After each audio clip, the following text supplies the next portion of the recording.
In is Out, Part 1. In this video, I'm showing how the first painting in this series originated.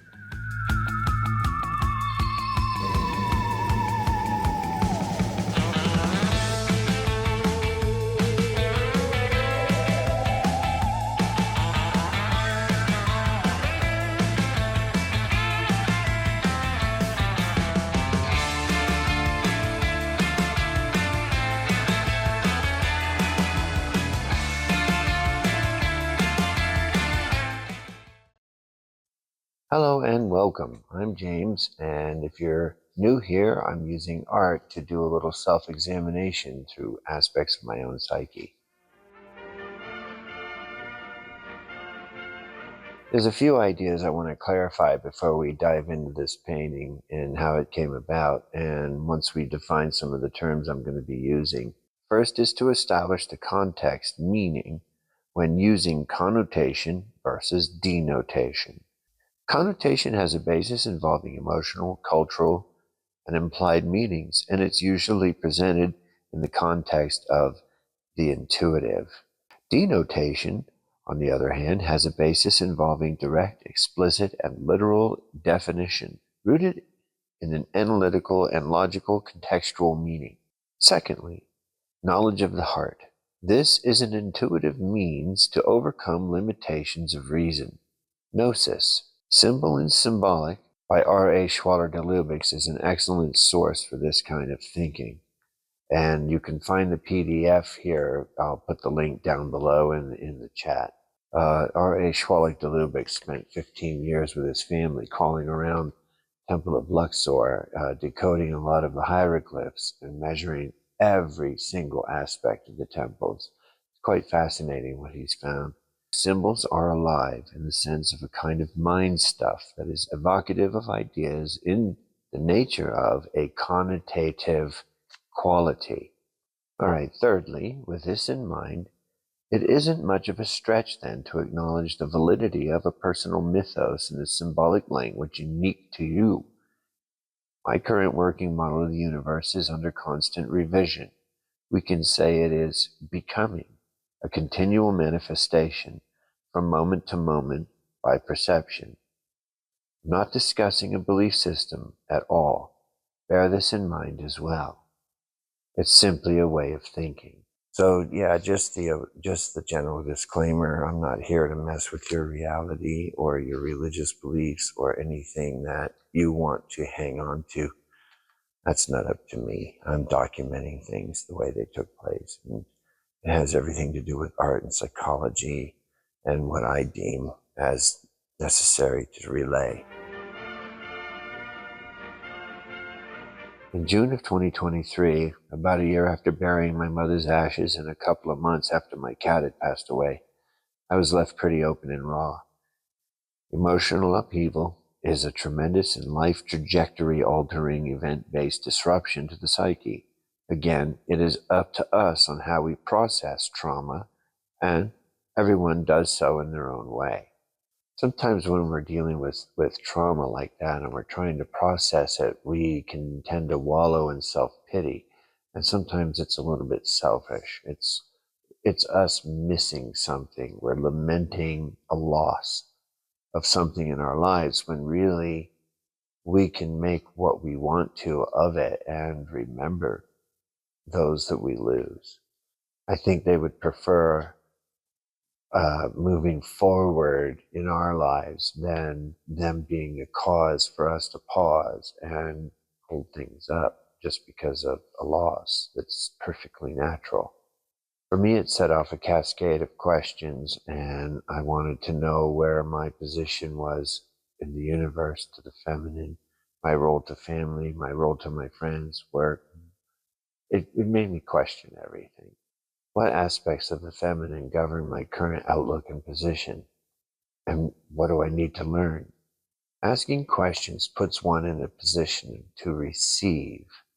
If you're not wallowing in that emotional pit, then you're going to be able to possibly discern those answers when they start to reveal, because they will. You just need to be open to them. In order to do that, there's a certain amount of surrender then. And that's what I talk about when you hit rock bottom and you surrender and you realize you're not in charge. It's thy will be done, not my will.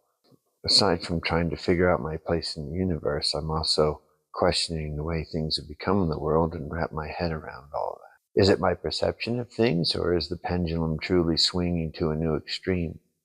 Is it all just part of the process? Pretty obvious, no one's actually in charge.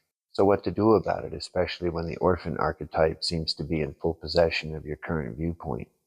So really it was a heap of issues and not just one, and you can get oversaturated, which is a good motivational point to bust it open like a boil. This can be a catalyst for self-examination, and this is what I mean by a surrender. I'm not a religious person, however, I am spiritual. There's a difference. For instance, there's a difference between knowledge and wisdom, and one takes time and experience. Saying that, though, I do respect other faiths as opportunities to learn. All the proof that I need in a lifetime has been given. I do not operate from faith, but a knowing. An unshakable truth has been given to me. And this is a good opportunity to use the word incontrovertible.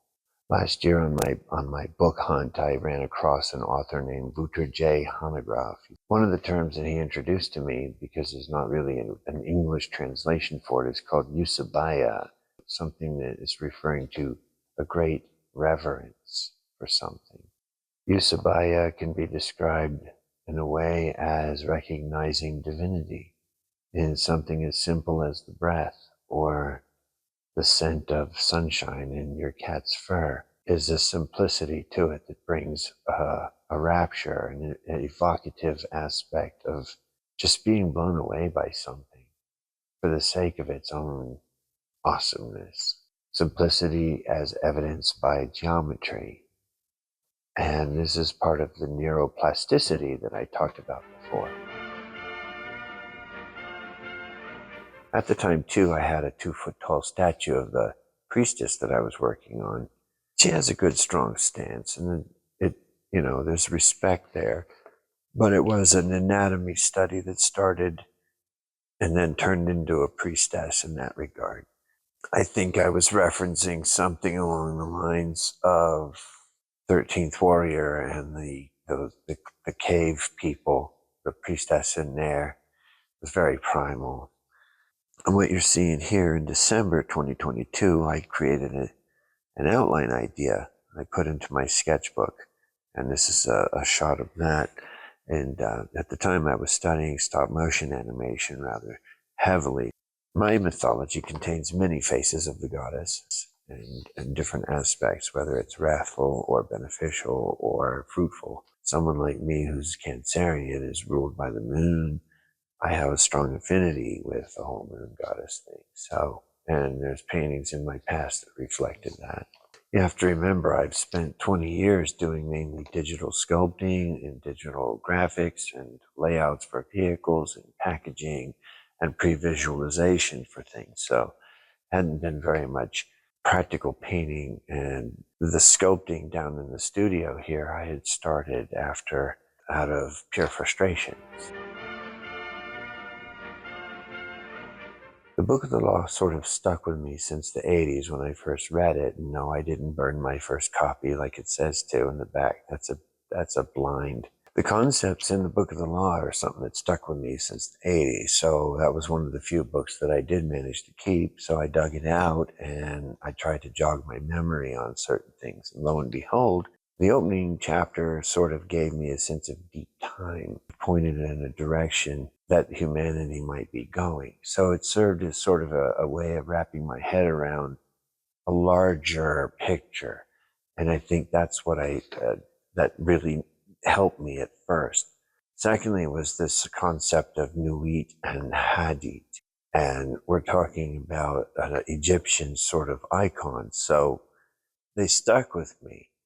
The fact that this material came from Aleister Crowley is irrelevant in regards to the value of the actual information and what I did with it. I decided to take this symbolism and apply it to what I know, then the man doesn't have anything to do with it, whether his ethics were horrible or not. I said before in another video, be careful who you choose as your role models. Okay, think what you want about Crowley. He cracks me up because he likes to mess with people who are easily messed with and easily offended. You have to remember some of his upbringing was in a very strict religious environment, so he's going to rail against that. And his intellect was above average, and his ego was astounding. So I'm not giving credit to the man as in worshiping him in any way, but you have to give him credit for some of the concepts that he brought to magic and mysticism, and he's responsible for bringing yoga to the West. There's a lot more to the man if you dig. The material's there, just don't love the messenger, or don't put them on a pedestal because they'll fall. There's no point, but it doesn't devalue the information necessarily. Now, I'm not going to defend him. If you don't like Crowley, you don't like Crowley. I don't care. I'm too old to give a shit anymore. All right, the concept of new wheat was always very cool, and I'm going to pull up some graphics here so you can kind of see who I'm talking about. It's the blue star lady you always see in the tops of the temples. Her mythos is worth looking up. She's the night, the starry cosmos, the infinite. In the thelemic connotation, we're talking about Crowley's stuff. In the thelemic connotation, she is every possible outcome realized all at once. Time is an illusion. So if you can wrap your head around every single outcome being played out all at once, you're talking about multiple universes or infinite universes, and every single outcome to every single decision plays itself out. That's amazing. It's a playing field for the next concept, which is the Hadith. The Hadith, I'm not going to go that deep into, but suffice it to say, it's that aggregate of consciousness, that experiential axis mundi that is experiencing these outcomes in a series of moments. It's not the ego, it's the observer. It's the experiential point. With this video being called In Is Out Part 1, that alludes to In Is Out Part 2 with a lot more information on this, because this was more or less a gateway to a lot more. So in contemplating some of these things again, after reading the Book of the Law, I realized that I'd always regarded the feminine as an external aspect, as an external force, as an external supporting role, as an external nurturing role, my mother, my wife. Any relation to other feminines in my life is always external. And because of this, I have to more or less own the fact that I've objectified the feminine my whole life, despite my good intentions, despite whatever respect I've tried to bring to it, despite the level of reverence I thought I had.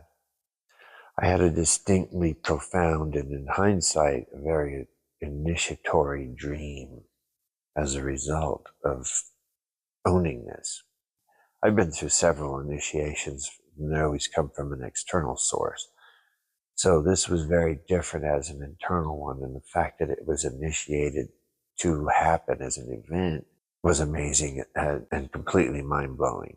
June 21st, 2023, which was the solstice, I had a dream. And in this dream, I was floating in space, and I saw the blue starred woman, and I couldn't believe it. And I floated towards her. And I asked if that was really you. I heard nothing really. I just felt a welcoming. And as I floated by, she got huge, and I could feel my cheek rub against her belly and skirt around her navel as it became sort of this whirlpool. And as that happened, then it started to draw me in, as you can see in this painting. So I end up with this flash of this vortex, only it's in more of a curved bell shape, like it's mapped inside this dome. There was this emphasis on these hand gestures that had to be this sort of scooping, this, I don't know why. And you can see in the sketch, the hand gestures are kind of emphasized in there, so they came out better on the canvas. In this way, it was sort of a condensing in the way it moved. It was like her head sort of twisted in, and her arms are there, but as it condenses, then it pushes through, and then manifestation comes from the other side. So that's why you see the geometry and the different galaxies that are showing. They become. It's a condensing and the becoming, as if it was a white hole instead of a black hole. Something that was destructive and powerful was more manifesting and creating like the mother would. Now, what's different is that Nuit is, in the story in Egypt, she ingests the sun and gives birth to it again every day. It's a promise, and that's where you see the sun on the barge, But I could distinctly hear the words, in is out. And remember the eternal embrace. So I'm supposed to remember the eternal embrace. Boy, do I remember it. The experience filled me with the compulsion to paint again. I felt creative. I felt a lot of visuals unlock. I felt seriously urged to paint. I mean, this was interesting because I hadn't done it in 20 years. Not for any other reason, but for the sake of the work itself. For no other reason than the fact that it had been shown to me because I had asked. I asked to be used in this capacity, so I'm going to do it. And to test whether this was an actual calling to do something at last. And at this point, even if it was self-derived, it didn't matter, because the modus operandi behind it, the impetus behind it, had nothing to do with proving someone wrong. It had nothing to do with a client. It had nothing to do with an end result. It just had to do with simply expressing something shown to me. And there was a simplicity in that I just found liberating.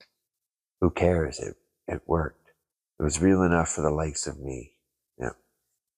So I went to Sam's Club and I got a cheap paint kit, probably around $10. It comes with these little tubes. I probably still have a few laying around. I kept it as a low commitment because my original paints from years ago had all dried up by now. My airbrushes were put away somewhere in boxes. I'd have to dig those out. I mean, it was going to be a simple test of whether or not I still had it. Despite it taking longer because the pigment loads were very thin, I had fun. I was rusty, but my expectations on myself weren't high. The standards weren't there. I was painting something from my imagination, literally from light. So there's no wrong way to show it, really, as long as I'm happy with the way it kind of looks, because it's never going to be ever how I see it. We're just limited with these materials. I literally would have to paint with light. It was an amazing feeling. It was a returning, like the becoming, it's the return. There was a nurturing, there was an embrace, there was a familiarity, an ancient one that was internal instead of external.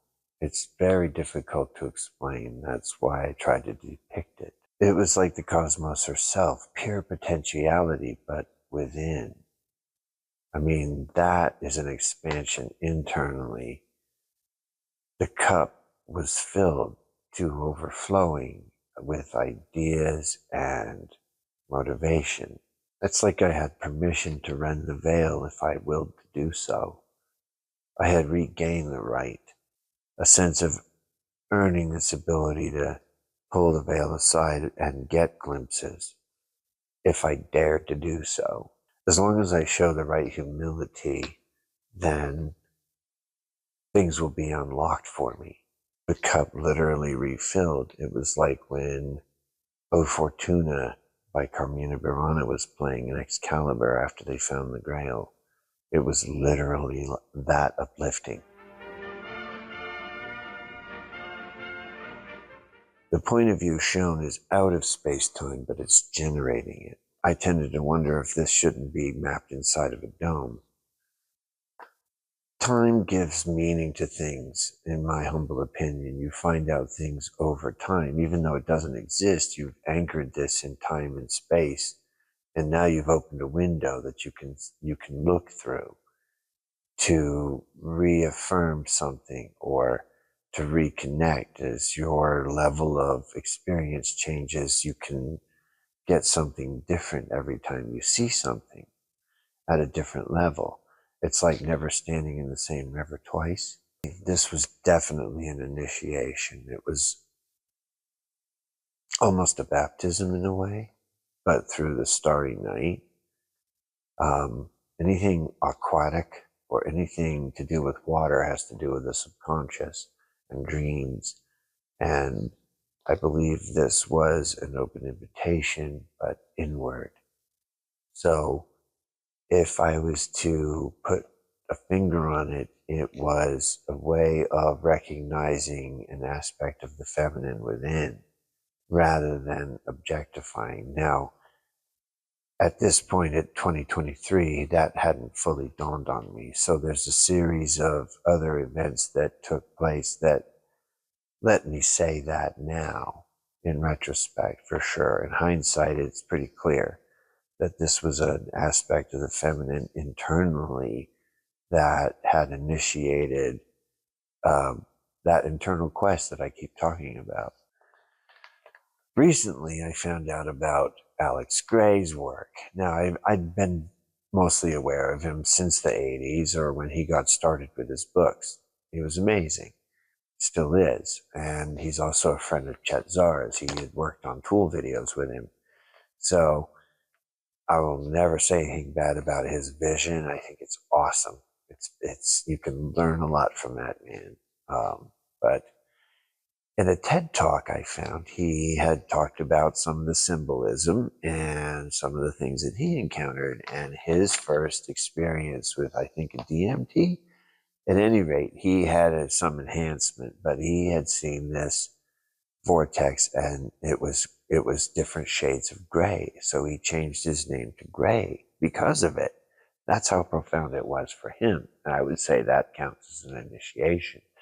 But the other aspect that I found interesting about Alex Gray's work was his toroid view of things. He has that same warped sort of donut internal view, and everything is as if you're standing inside of the donut and you can see the column. It's wild the way that the perception is bent to sort of bring in, like if you had a fisheye lens, but opposite of that. Alex Gray's work in the end did give me a sense of validation and encouraged me to go on because I discovered it myself, but the fact that someone else had helped me tremendously, and it's someone that I respected, so win-win. As an event-based work of art, it's anchored outside of time, so therefore it's a window that can be viewed at any time. Perhaps it'll act as a catalyst for others. Maybe it can verify something that they've seen, similar in terms of like how Alex Gray's work validated my ideas and what I was seeing. This painting only seems to increase with intensity as new things become apparent over time. As my current model of understanding modifies, it tends to come back to this again and again. It's a loop. I was shown by hand, as it were, the way to my center. The sense of initiation I felt was tangible, it was meaningful, and it set in motion a drive. It set it aflame. At the core of it, it was a cleansing and it was a renewal. It was something that I needed desperately. I've been through a lot, and it made me feel like I was not abandoned. And to come from inside was very interesting. Yeah.